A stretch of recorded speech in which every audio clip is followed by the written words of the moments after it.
Ring of Pain is a dungeon crawling card-based video game that was recently-ish released on Xbox Game Pass. It has elements of a roguelite, and it focuses in on the RNG aspects of each run and building your particular character's stats as you progress through the dungeon to take on more difficult enemies. This is the first card-based video game that I've ever played. There are quite a few of them that have been in sort of the rotation of popular video games for a while now.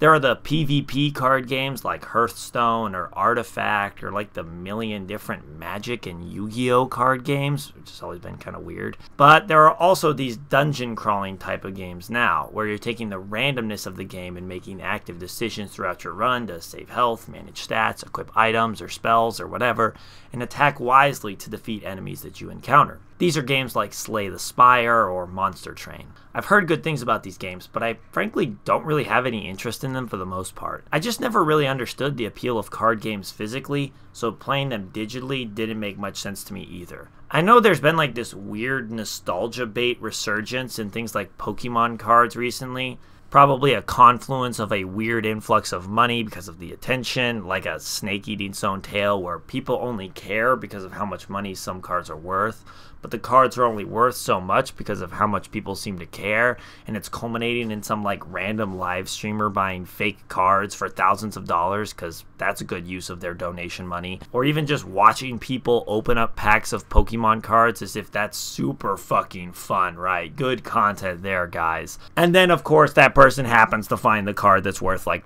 $5,000 in the last pack. Crazy. Anyway, tangent over. I had Pokemon cards when I was like 7, but I pretty much stopped caring about them soon after that. So the idea of sitting down to play a video game and having it be a card game just seemed dumb. In my mind, there was less interaction because you're simply choosing cards or moving cards locations, and that barely fits into what I would describe as gameplay. I feel the same way about turn-based combat in RPGs, which is why I actively avoid playing those games because they seem like such a tremendous waste of time to me when the gameplay is just so dry.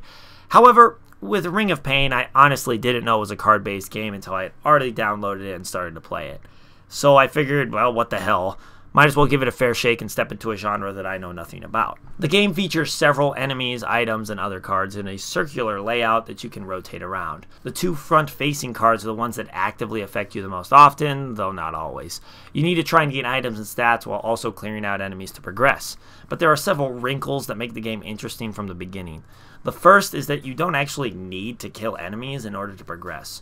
When you kill enemies, you do gain souls, which is the currency that can be used later to unlock chests with valuable items, or to spend at the shop, which is manned by like this weird spider face thing. Very cool. But you can also progress past most enemies if you're running low on health, or if they're too difficult to kill, or if your defense boost is especially high as well. Running is a legitimate option in this game, and it's one that you have to learn early in order to progress further into it. There are a lot of enemies that will have negative side effects if you choose to attack them, with the most obvious and deadly being the explosive enemy type. These little fuckers probably killed me the most and ruined some runs that had some serious promise. If you kill them, they will explode, damaging you and also any enemies that surround them. They can also chain together explosions for extra chaos, and they will also follow you around the circle sometimes, hunting you down to explode in your face. After a while, you can find a rhythm and strategy to deal with the explosive enemy types. For me, most of the time, the strategy was just to avoid them. The damage they caused to me was too much based off the soul gain that they gave to actually attack. It just flat out wasn't worth it. Same with the poison type of enemies, who also suck ass. They will deal damage additionally over the next few turns to your health if you hit them, even if you dodge or parry their attack, or even just kill them in one hit sometimes. It sometimes makes it so the best thing to do is just leave those types of enemies alone. So that plays a major part in the game mechanics. The other element is the deck building aspect of your run each time as you attempt to progress. You have to select which items and stats to boost. These seem simple, but the deeper you get, the more complicated it seems. Some items offer boosts in one category but negative effects in another. Some offer powerful specific powers but hurt you in other ways. It all becomes a balancing act about which items and stats to boost. Inherently, I gravitated towards boosting up my attack bonus so as to deal the most damage possible each time I attacked. There are only 5 total stats to focus on, as well as a crit and stealth bonus as well, but the 5 main stats of health, Attack, shield, speed, and clarity are sort of what determine your abilities the most. Attack was rarely the best option though, which I figured out as I played the game more. The best runs I had normally focused on shield and health, turning the player character into a tank that can sort of just bulldoze through enemies rather than attacking them directly. This seemed to work for me, but it also came down to a lot of luck of getting the right items at the right time in order to make it further in the game. This game, more than any other roguelite I have played, felt the most random. You could die within 30 seconds of starting your run simply because of the way the first level of the dungeon is laid out, without you really being able to do anything about it. Now, maybe there were more strategies that either I never figured out or it just took me a while to figure out, which there definitely are, but I also swear that I just got stuck in certain moments. But at the same time, this makes you pay attention to what is actually happening on the screen in front of you. There were a lot of moments where it felt like you could play this game on autopilot without really thinking about what you were doing. You just click and scroll, click and scroll. There's this really nice rhythm that arises within the game that sort of lulls you into a false sense of security until you abruptly die. And that happened to me a lot on really good runs. I would think that I was unstoppable only to have some random enemy just one-hit me out of the blue. The game design itself almost does this to you, and it's pretty clever. The look of the game, the design of the creatures, and the dungeons, and the music are all working together here. It's all pretty simple though. The enemies barely have any animation, the same dark backgrounds are reused throughout.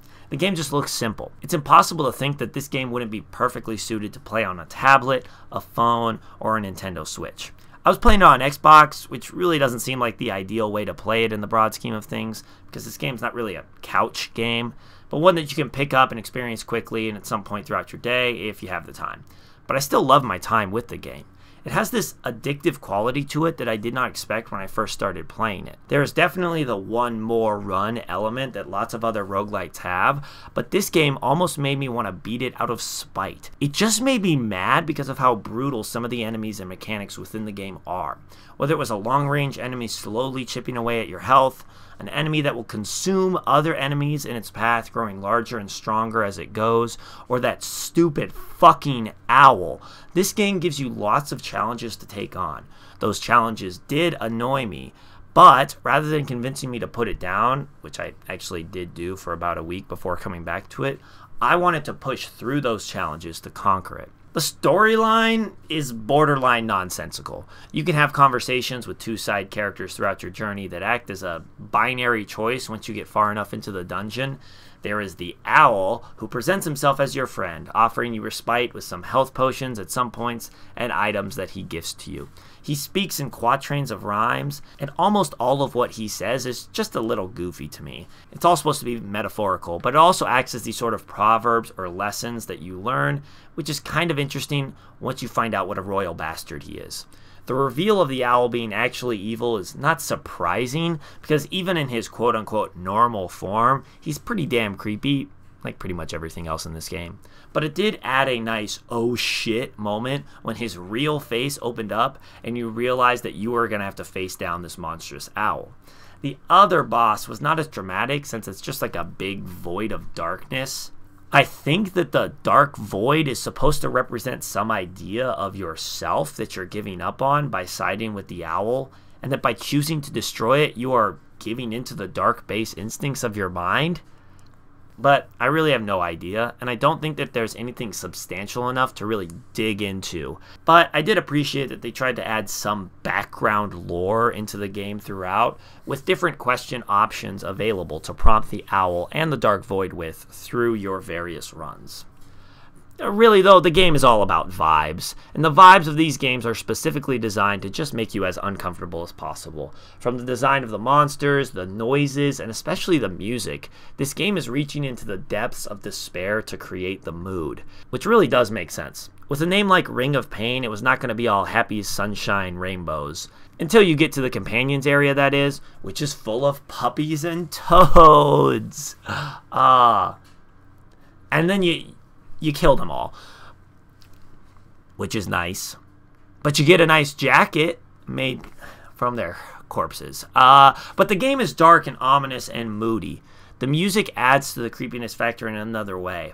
I think the game wants you to have some sort of nihilistic thoughts about life and meaning and corruption and guilt and whatnot, but I was too busy yelling about the monsters that killed me to notice all that crap. I had a lot of fun playing this game. I had zero expectations that I was going to. I think it offers very good depth for your builds with many cards to unlock and challenges to take on, and it's very addicting in a way that I did not expect. Pretty fun overall. I wish there was some animation or more gameplay-ish elements added on top, but I don't think that takes away from the solid base that this game has built up. I will note that after playing this game, I did try to play some other card-based games, and I hated them. So I don't know what it was about this one that sort of hooked me and pulled me in, but the other ones didn't have that same sort of catch that really drew me in. So anyway, check it out. Bye.